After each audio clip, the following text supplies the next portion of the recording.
하나님께서 우리에게 주시는 말씀은 고린도전서 10장 23절부터 11장 1절까지 말씀입니다. 모든 것이 다 허용된다고 사람들은 말하지만 모든 것이 다 유익한 것은 아닙니다. 모든 것이 다 허용된다고 사람들은 말하지만 모든 것이 다 덕을 세우는 것은 아닙니다. 아무도 자기 유익을 추구하지 말고 남의 유익을 추구하십시오. 시장에서 파는 것은 양심을 위한다고 하여 그 출처를 묻지 말고 무엇이든지 다 먹으십시오. 땅과 거기에 가득 찬 것들이 다 주님의 것이기 때문입니다. 불신자들 가운데 누가 여러분을 초대하여 거기에 가고 싶으면 여러분 앞에 차려놓은 것이 무엇이나 양심을 위한다고 하여 묻지 말고 드십시오. 그러나 어떤 사람이 이것은 제사에 올린 음식입니다 하고 여러분에게 말해주거든 그렇게 알려준 사람과 그 양심을 위해 먹지 마십시오. 내가 여기에서 양심이라고 말하는 것은 내 양심이 아니라 다른 사람의 양심입니다. 어찌하여 내 자유가 남의 양심의 비판을 받아야 하겠습니까? 내가 감사하는 마음으로 참여하면 내가 감사하는 그 음식 때문에 비방을 받을 까닭이 어디 있습니까? 그러므로 여러분은 먹든지 마시든지 무슨 일을 하든지 모든 것을 하나님의 영광을 위하여 하십시오. 여러분은 유대 사람에게도 그리스 사람에게도 하나님의 교회에도 걸림돌이 되지 마십시오. 나도 모든 일을 모든 사람의 마음에 들게 하려고 애씁니다. 그것은 내가 내 이로움을 구하지 않고 많은 사람의 이로움을 추구하여 그들이 구원을 받게 하려는 것입니다. 내가 그리스도를 본받는 사람인 것과 같이 여러분은 나를 본받는 사람이 되십시오. 아멘. 오늘 본문은 8장부터 3장에 걸쳐서 이어온 우상제물을 먹는 그 문제에 관한 권면에 대한 정리, 최종 정리의 본문이에요. 8장의 문제는 연약한 성도를 고려하지 않고 멋대로 자유를 만끽했던 소위 사람의 지혜로 하나님에 관한 지식을 배운 이 어리석은 성도들의 문제를 다뤘고요. 이제 그 마지막을 정리를 해주는 겁니다. 아마 다른 곳에서 고린도서에 대한 설교를 들어보신 분들은 이 아디아포라라는 용어를 들어보신 적이 있을 거예요. 아디아포라라는 것은 의미가 구별할 필요가 없는 것, 아무래도 좋은 것, 이런 의미인데 특별히 뭐 선도 아니고 악도 아닌 중립적인 행위나 상황 같은 걸 얘기를 합니다. 예를 들어 우리가 점심으로 짜장을 먹든 짬뽕을 먹든 그건 우리 신앙생활과 관계가 없어요. 외출할 때 청바지를 입든 면바지를 입든 자기 전에 머리를 감든 아니면 일어나서 감든 그건 아무 상관이 없는 거예요. 율법으로부터의 자유를 알게 된 이 고린도 성도들은 더 이상 무엇을 하거나 안 하는 걸로 죄가 되거나 의가 되지 못한다라는 사실을 깨닫게 돼요. 그러나 에덴에서 아담이 자유를 누렸음에도 모든 것이 다 유익한 것은 아니었듯이 성도는 행위적으로 모든 일에 자유함을 누릴 수는 있지만 다 유익한 게 아닙니다. 23절 보시면 모든 것이 허용된다고 사람들은 말한다. 이 어떤 사람들이 계속 이렇게 얘기하는 거예요. 당연히 이 사람들은 거듭났고 사람의 지혜로 하나님에 관한 지식을 배운 이 성도들이겠죠. 왜 다 허용되는데 모든 것이 유익하지 못하다는 얘기인가? 제한이 없는 자유로서 유익을 누릴 수 있는 존재는 절대적인 지혜자이고 능력자인 창조주가 유일합니다. 만약에 아무거나 해도 허용된다는 사실이 에덴의 삶이었다면 자기가 선악의 주권자겠죠. 선악과의 금지는 왜 있었겠습니까? 자유를 주시려면 완전한 자유를 주시지 왜 뭔가 하나의 제한을 걸어 놓으셨는가? 창세기 2장 16절 주 하나님이 사람에게 명하셨다. 동산에 있는 모든 나무의 열매는 네가 먹고 싶은 대로 먹어라. 그러나 선과 악을 알게 하는 나무의 열매만은 먹어서는 안 된다. 그것을 먹는 날에 너는 반드시 죽는다. 반드시 죽을 것이다. 이 경고는 이 죽음이라는 것을 알지 못했던 아담과 하와에게 얼마나 큰 경고가 되었을지는 잘 모르겠어요. 이 죽는다는 게 도대체 뭔가? 한 번도 죽음을 경험은커녕 보지도 못했을 거 아닙니까? 죽음이 없는 세계. 그냥 뭔가 막연해서는 안 되는 일 정도로 여겼을지도 모르겠어요. 에덴은 완전한 자유의 자리였어요. 심지어 아담은 동물의 이름을 짓는 자유를 허용받았죠. 하나님은 그가 어떻게 짓나 이렇게 바라보고 계셨어요. 네, 그건 그에게 주어진 허용된 자유였죠. 주어진 자유, 이것은 피조물이 누릴 수 있는 자유의 완전체입니다. 주어진 자유에는 반드시 제한이 있어요. 바로 그 자유를 주신 창조주의 뜻을 넘어서면 안 된다라는 제한이죠. 네, 오며 가며 선악과라는 것을 바라보면서 그는 그가 가진 자유가 제한에 걸려 있다는 것을 인지를 하게 됩니다. 내가 피조물이고 절대자의 자리가 있다는 걸 기억을 할 수밖에 없었어요. 그 누구도 그가 하는 일에 제한을 걸 존재가 없었지만 그들이 바라볼 수 있는 선악과는 그들에게 하나님의 뜻을 넘어서면 안 된다는 분명한 제한의 의미가 담겨 있었습니다. 예수 그리스도의 대속을 통해서 성도는 다시금 자유를 얻게 됐죠. 그리고 그 자유, 완전한 자유 속에서 다시 창조주 하나님의 제한이 걸려요. 선을 넘으면 그걸 먹는 날 너는 반드시 죽을 것이다 하신 말씀이 그에게 다시 적용됩니다. 그렇다면 우리는 바울이 말하는 성도들이 넘지 말아야 할 선이라는 게 무엇인지 살펴봐야 되겠어요. 23절 하반절에서 비슷한 말을 한번 다시 반복해요. 모든 것이 허용된다고 말들 하지만 모든 것이 다 덕을 세우는 것은 아니다. 세상의 언어로 보면 덕을 세운다. 자유롭게 행한다고 해서 사람들이 그거에 좋은 영향을 받는 건 아니다. 이렇게 해석하기 쉽지만 성도된 자로서 이 덕이라는 용어는 교회를 세워간다라는 의미예요. 건축물을 올려간다 이런 의미인데 앞에 문장이 자기 자신에게 적용되는 유익에 관한 부분이었다면 모든 일이 유익되지 않는다 이게 개인에 관한 부분이었다면 하반절은 공동체적 가치에서의 유익을 의미를 합니다. 그리고 이 개인과 공동체 사이의 유익에 있어서 바울은 24절에서 그 우선순위를 이렇게 얘기해요. 아무도 자기 유익을 추구하지 말고 남의 유익을 추구하십시오. 한 사람도 예외 없이 이렇게 하라는 거예요. 성도라면. 자기 유익을 추구하지 말고 남의 유익을 추구하라니요. 사실 세상적으로 이해하면 상당히 비참한 삶이죠. 세상은 자기 유익을 추구하기 위해서 남을 제한하고 억압하는 곳이잖아요.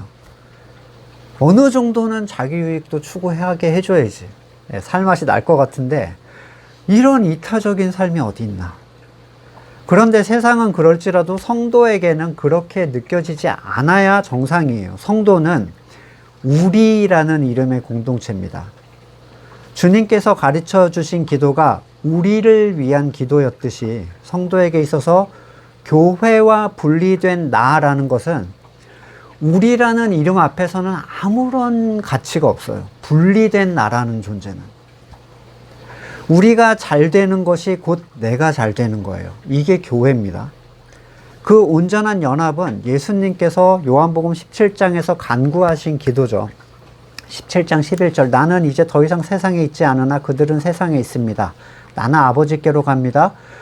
거룩하신 아버지께서 내게 주신 아버지의 이름으로 그들을 지켜주셔서 우리가 하나인 것 같이 그들도 하나가 되게 해주십시오. 이게 지켜주신 사람들에게 나타나는 현상이에요. 하나가 되는 거. 따라서 24절에서 바울이 말하는 남의 유익을 추구하라는 이 말은 세상이 생각하는 이타적인 삶이 아니라 온전한 교회됨을 위한 삶을 얘기를 합니다. 이게 바울이 말하는 새롭게 자유인이 된 사람들이 넘지 말아야 할 선이고 결코 따먹어서는 안 되는 창조주를 기억하는 선악과예요.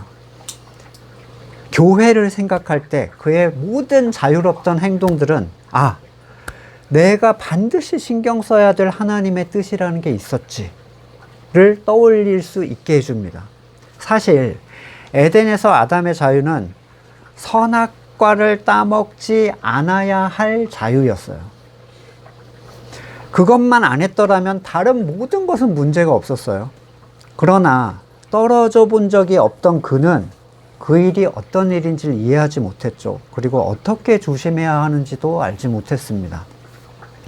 하지만 우리는 그 절망의 바닥에서 살아난 사람들이에요. 살았던 자가 죽는 거랑 죽었던 자가 살아난 것은 비교할 수 없이 큰 차이가 있죠. 교회라는 공동체적 연합 안에서 성도 개인의 자유는 아무것도 아니라는 거예요. 그의 자유는 오직 연합 안에서만 가치를 발할 수가 있습니다. 그러나 고린도 성도들은 개인의 자유만 생각했어요. 그들의 분열에서 알 수 있듯이 그들은 교회가 뭔지를 아직 잘 모르고 있었죠. 8장에서 이 말하는 우상에게 바친 고기에 대한 문제에 대해서 바울이 3가지 상황으로 정리를 해줍니다. 예를 들어서 25절, 먼저 시장에서 파는 것들에 관한 조언인데, 당시 고린도에는 10개가 넘는 신전이 있었고 그곳의 제사장들은 그 신전의 제사물들을 받았잖아요.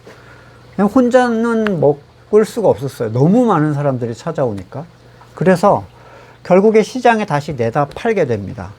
이런 이유로 많은 그 제사물이 일반 시장에 유통이 되고 있었는데, 지금 바울이 말하는 상황이 이거예요. 어떤 성도가 고기가 먹고 싶어서, 남편 생일이야 그래서 고깃국을 끓여주려고 시장에 나갔습니다. 그곳에서 거기에 가면 양심을 위하여 출처를 묻지 말고 뭐든지 그냥 먹으라는 거예요. 여기서 위하는 양심은 고기를 사는 성도의 양심이죠. 왜 양심을 위하여 묻지 말아야 하는가? 먼저 고린도의 성도들 중에 하나님 안에서 온전한 양심의 자유를 누리는 사람이 많지 않았다는 거예요. 그러니까 출처를 알지 못하면 뭘 먹든 아무 상관이 없어. 알지 못하는 고기는 말 그대로 그냥 고기입니다. 그래서 26절에서 땅과 거기 가득 찬 것들이 다 주님의 것이라는 시편을 인용하면서 이건 그냥 고기고, 고기를 먹는 건 전혀 문제가 없기 때문에 괜히 물어보고 행여라도 이거 제사에 바친 고기입니다 하면 지식과 양심 사이에 괴리가 발생하는 거예요. 그래서 문제가 생길 거리 자체를 그냥 만들지 말라는 겁니다. 그냥 먹어도 돼. 괜찮아. 근데 너희가 그걸 완전히 자유하지 못한 상태에서 괜히 그거 물어가지고 찝찝한데 먹지 말라는 거예요. 당연히 이 권면을 하는 사람들은 양심이 자유롭지 못한 어린 신자들을 위한 권면이겠죠. 27절에 나오는 두 번째 경우는 불신자예요. 불신자 또는 다른 종교를 가진 지인의 초대를 받는 경우인데, 당시에 거의 대부분의 사람들이 종교를 가지고 있는 시기였고 그런 지역이었기 때문에 불신자라는 것은 거의 이방 종교인이었을 경우가 되게 많아요. 무신론자보다는 이방 종교인일 확률이 높죠. 이 초대는 당연히 신을 섬기는 제사로서의 초대를 하는 게 아닙니다. 그냥 친교, 사적 친교를 위해서 사촌을 부르든 옆집 사람을 부르든 한 거예요. 그런 경우에도 역시 자기 양심을 위하여 출처를 묻지 말고 맛있게 먹어라, 이렇게 얘기를 해요. 근데 앞의 상황과 달리 복병이 하나가 나타났어요. 그런데 어떤 사람이 갑자기 이건 제사에 올린 음식입니다 라고 귀띔을 해줍니다. 여기서 이 어떤 사람은 초대한 주인이 아니라 성도인 어떤 사람이 이 성도가 먹는 걸 볼 때 문제가 있을 것 같아. 그래가지고 이거 제사에 올린 건데 먹으면 안 될 것 같은데 이렇게 얘기해 준 거예요. 네, 그 출처를 얘기해 준 거죠. 이걸 알려주는 걸 보니 알려준 그 사람은 이 일에 대해서 자유롭지가 못해요. 그는 먹어서는 안 된다고 여기고 있죠. 그러면 그 알려준 사람과 그의 양심을 위하여 먹지 말라는 거예요. 첫 번째 건 내 양심이고, 두 번째 건 얘가 그렇게 찝찝해하면 그냥 먹지 말아줘라, 이 얘기죠. 바울은 여기에서 한 사람과 그 양심이라는 앞에 위하여라는 의미의 디아라는 하나의 전치사를 사용을 합니다. 이게 무슨 얘기냐면, 마치 그 사람과 그 존재의 양심을 분리해서 거의 같은 비중을 두고 있는 것처럼 얘기를 해요. 성도에게 있어서 또 하나의 성도를 위한다는 건 그 사람의 영적 양심을 위해 주는 거예요. 보통 누군가 위한다 그러면 그에게 나의 선을 베푸는 경우가 세상적 방식이죠. 잘해주고 챙겨주고 뭐 칭찬해주고 참아주고 이런 거. 하지만 성도가 성도를 위하는 방식은 그가 속의 것으로 행하도록, 믿음으로 행하도록 도와주는 거예요. 양심과 실제의 괴리를 극복할 수 있게 기다려주고 참아주고 맞춰주는 일들. 그게 바울이 성도들을 위하여 자기를 꺾고 자기의 자유와 권리를 포기한 일들이었어요.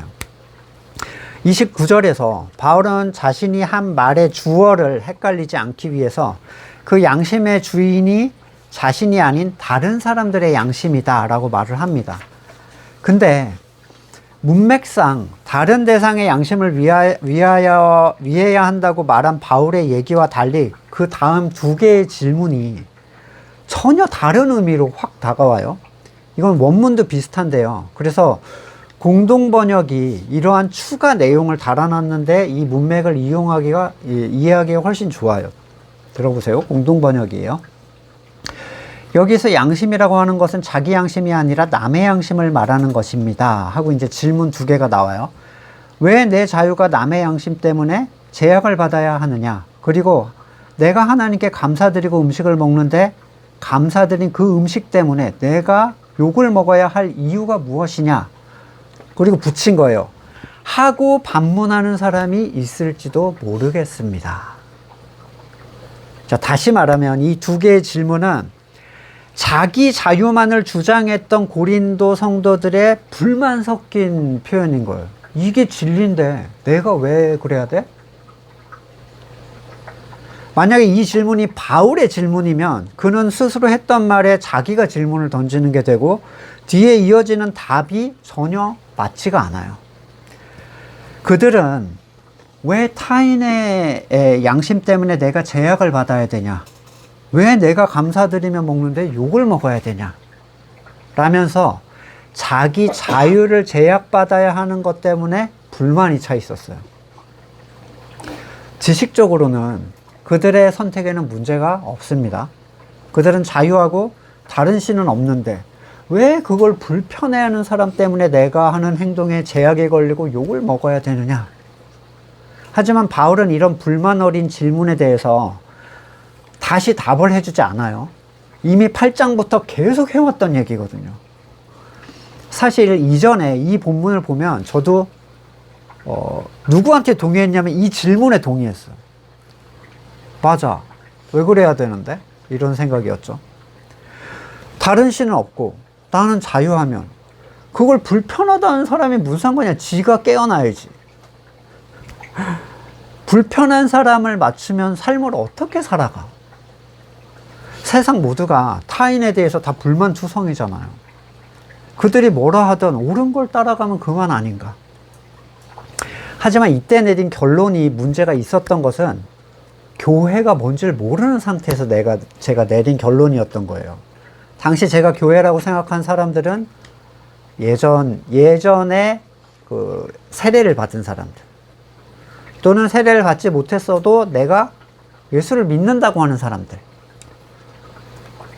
그들과 같은 종교라는 외적인 틀 말고는 어떤 공통점, 지향점, 공감도 누리지 못한 상태였기 때문에 그의 선을 따라야 한다는 그런 것들, 그가 나에게 불만을 갖는다는 거에 내가 맞춰야 된다는 게 이해가 안 되는 거예요. 내가 왜 그래 줘야 되는데? 이런 생각이죠. 그들이 불편하다고 하면 다 안 해야 돼? 어차피 그들이 원하는 것과 내가 원하는 게 다르고 그들의 기쁨이 내 기쁨이 되지도 않는데 너무 억울하더라고요. 근데 정말 교회를 누려본 사람이라면 성도를 위한다라는 의미의 중요성이라는 게 뭔지를 알게 됩니다. 육신의 가족을 생각해 보세요. 부모가 자녀를 위해서 하는 배려라는 것. 내가 왜 쟤를 위해 나의 자유를 방해받아야 하느냐 라고 불평하지 않죠. 물론 요즘 부모 중에 좀 이상한 분들도 계시지만 정상적 부모의 희생은 자발적이에요. 오히려 그것이 자기 선을 이루는 표현입니다. 내 희생이. 자녀의 학업을 위해 다른 곳에 쓸 수 있는 물질을 희생을 하고, 쉴 수 있는 시간에 운전해주고, 뭐 도와주고, 영양을 위해서 세끼 식사 이외에도 많은 걸 챙겨요. 조금이라도 표정이 어두우면 뭐 무슨 일이 있나 되게 조심스럽게 살피고, 막 조언을 하는 게 아니라 상처받지 않게, 압박을 받거나 그러지 않게 편하게 얘기할 수 있도록 한마디 한마디를 굉장히 신경을 쓰죠. 화가 나도 막 풀지 않고 제어하고, 때로는 서운해도 표현하지 않고, 거의 모든 자유를 그 아이를 위해서 제어를 합니다. 내가 왜 그래야 하느냐 라면서 그걸 하는 부모라면 사실 그 질문 자체를 하지도 않을 거예요. 그냥 막 해버리죠. 그냥. 우러나는 사랑이라는 것은 상대를 깎아서 자기를 채우는 게 아니라 나를 깎아서 상대의 선을 채워주는 걸 기쁨으로 생각하는 거죠. 그래서 바울은 그 모든 디아포라에 규정할 수 없는 일들에 대해서 절대적인 규정을 하나 세워줍니다. 먹든지 마시든지 무슨 일을 하든지 모든 것을 하나님의 영광을 위해서 해라. 하나님의 영광을 위한다. 세상은 하나님의 영광을 세상의 영광으로 비추어서 생각을 하는데, 자신이 높은 곳에 올라가 영광을 받을 때 하나님의 이름을 언급해 드리는 거. 무슨 영화의 엔딩 크레딧 같은 거죠. 참여한 사람이 딱 1번에 하나님을 넣어드리는 거. 그러면 하나님께 영광이 돌아가는가? 그들의 전제는 일단 내가 영광을 받아야 돼요. 나부터 받고 하나님 언급해 드릴게요. 기다려 보세요. 이렇게. 하나님은 엔딩 크레딧이 아니죠. 첫 번째로 나타나시는 분이셔야 돼요. 요한복음 3장 30절, 그분은 더욱 커지셔야 하고 나는 작아져야 한다. 내가 작아져서 돌릴 수 있는 게 하나님께 돌리는 영광이에요. 내가 깎이고 끊임없이 부인되어야만 드러나는 것이 그리스도의 십자가입니다. 기껏 뭐 하나님께 영광의 박수를 쳐드리는 거. 세상의 영광은 세상의 방식대로 그 주인공을 하나님으로 만드는 거예요. 잘하면 뭐 박수 쳐주잖아요. 그러니 하나님께 박수하자. 잘하면 또 찬양하잖아요. 하나님을 높이는 내용의 가사를 부르면 하나님께 영광이 돌아가나. 많은 사람이 화음을 맞춰서. 칸타타 시즌이죠, 이제. 자기가 받는 이 영광을 하나님께 돌린다고 하면 무슨 거울처럼 반사가 돼서 하나님께 돌아가나.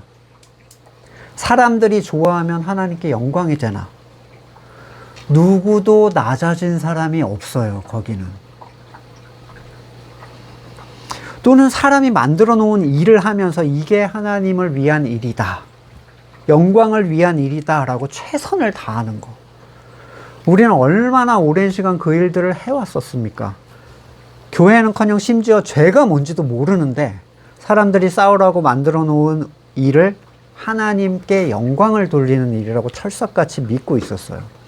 건물 세우고 행사하고 사람 모으고 재정을 들이고 지역사회에 좋은 소리를 들으려고 했던 일들. 요한복음 6장 29절, 예수께서는 하나님께서 보내신 일을 믿는 것이 곧 하나님의 일을 하는 것이다 라고 대답하셨다. 자, 보내신 자를 믿는 바로 이 하나님의 일 말고 하나님께 영광을 돌릴 수 있는 게 있습니까? 정작 사람들은 이 진짜 하나님의 일에는 관심이 없어요.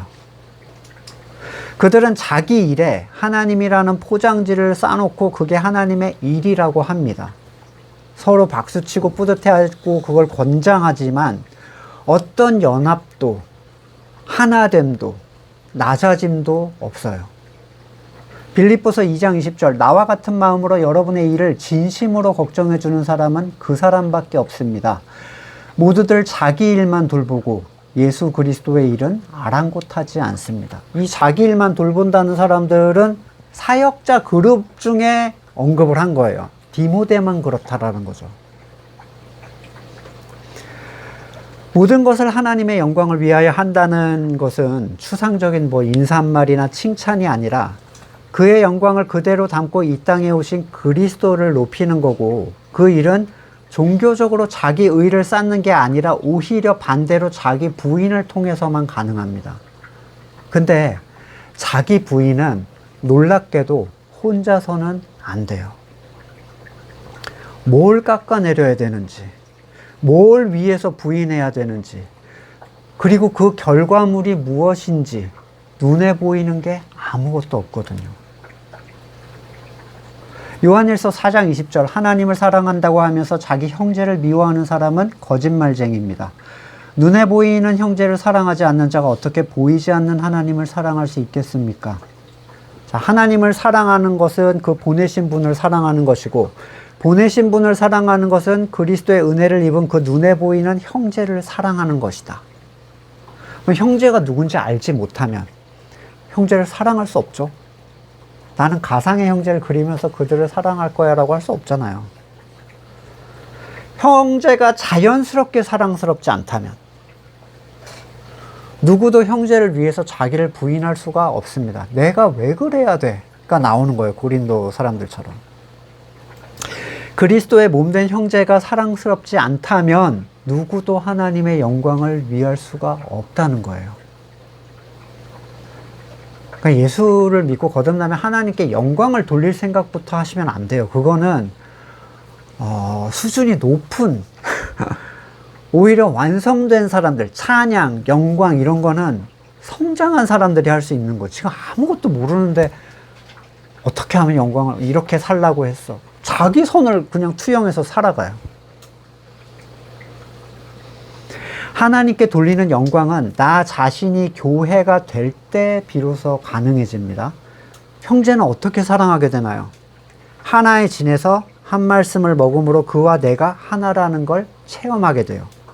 그냥 그렇게 되어 갑니다. 교회가 되지 못한 사람은 절대로 이해할 수 없는 내용이에요. 결국 바울이 31절에서 모든 것을 하나님의 영광을 위하여 하라라고 한 것은 사람의 선한 의도, 종교적인 열심과는 아무 상관없이 오히려 온전한 교회됨을 지키기 위하여 살아가라. 그게 하나님께 돌리는 영광이에요. 왜냐하면 하나님의 모든 영광, 그 충만은 교회 안에 있거든요. 이게 완전한 자유를 얻은 성도들이 자기 자유를 제어해야 할 절대적인 기준입니다. 만약 교회됨이 없이 하나님과 예수님을 위하여 라는 이름으로 자기를 제어하려고 한다면 그는 율법적인 사람이 될 수 있어요. 아무것도 성공할 수 없을 겁니다. 그리스도를 고백하는 두세 사람, 그들 가운데 그분이 임재하시기 때문이에요. 나는 혼자서도 신앙생활 할 수 있어 라고 여긴다면 그는 결코 신앙의 본질적 의미로 다가올 수 없을 거예요. 바울은 유대 사람, 그리스 사람, 하나님의 교회에도 걸림돌이 되지 말아라 이렇게 얘기를 하는데, 하나님의 교회야 그렇다고 쳐도 유대 사람과 그리스 사람이라고 말한 것은 아직 교회가 아닌 사람인데 어떻게 걸림이 되지 않는다는 말인가? 세상은 성도를 미워한다고 했는데 성도 자체가 걸림돌이잖아요, 그 사람들한테.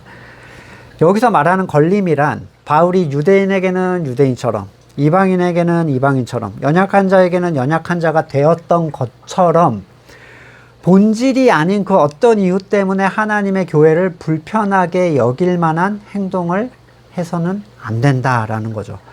믿지 않는 불신자라 하더라도 그들 안에 있는 택하심의 사람들에게 다가가기 위하여 자기 자신의 자유를 제한하는 것은, 물론 모두가 바울처럼 할 수 있는 건 아니겠지만 삶의 자리에서 가까운 사람들을 대할 때 분명하게 알 수 있는 내용들이에요. 자, 우리가 유대인을 대할 일이 없잖아요. 유대인 전 본 적도 없어요, 유대인. 또는 그리스인을 대할 일, 이방인이야 대하지만 가족을 대할 때는 우리는 알 수 있어요. 친구, 직장 동료, 우리는 하나님을 드러낼 수 있는 통로가 됩니다. 그때 그것은 하나님의 창조 질서를 따르는 일인데, 가장으로서, 엄마로서, 자녀로서, 직장 상사로서, 부하 직원으로서 우리는 하나님께서 정하신 질서를 따라 하나님을 드러낼 수 있는 사람들이에요. 심지어 복음에 대한 말을 하지 않고서도 드러낼 수 있다라고 얘기를 해요. 이건 단순히 착하게 살라거나 상대의 눈치를 보며 살라는 얘기가 아닙니다. 불신자는 성도가 하나님을 보는 창문이에요. 좋게만 보지는 않아요, 당연히. 최소한 그가 복음에 대해서 물어오기 전에 당신이라는 사람의 어떤 태도에 질려버린다면 당신이 믿고 있는 복음은 더 싫어하게 될 거예요. 자, 자녀를 생각해 보세요. 폭력적이고 독선적인 어떤 부모가 맨날 예수 믿으라고 해요. 그러면 누가 그 예수님을 좋아하겠어요? 폭력만을 일삼는 상사가 군대에서 일요일마다 교회 가라고 보내. 분노가 이글이글 타들어가겠죠.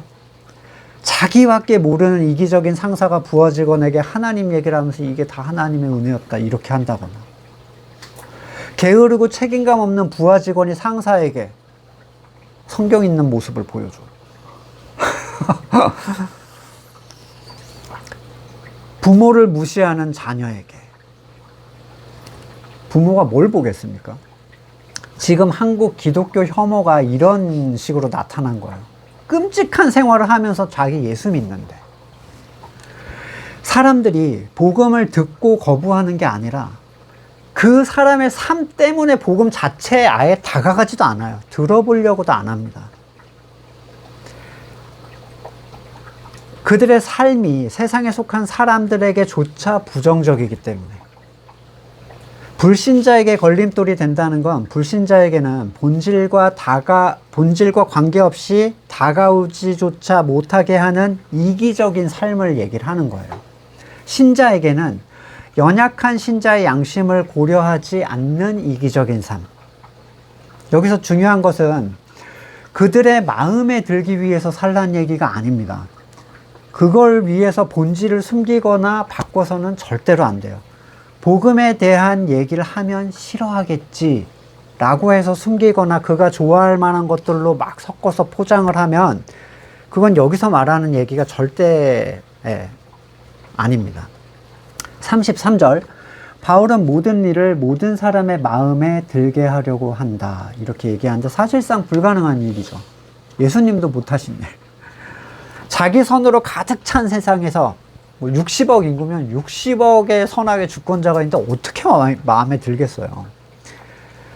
이 의미는 그들이 복음에 다가오게 하기 위한 그 전까지의 어떤 경계를 얘기하는데, 복음만 전할 수 있다면, 그에게 복음을 말할 수 있는 기회를 얻을 수 있다면 율법을 같이 행하든 부정한 사람과 같이 어울리든 그건 크게 중요하지 않습니다.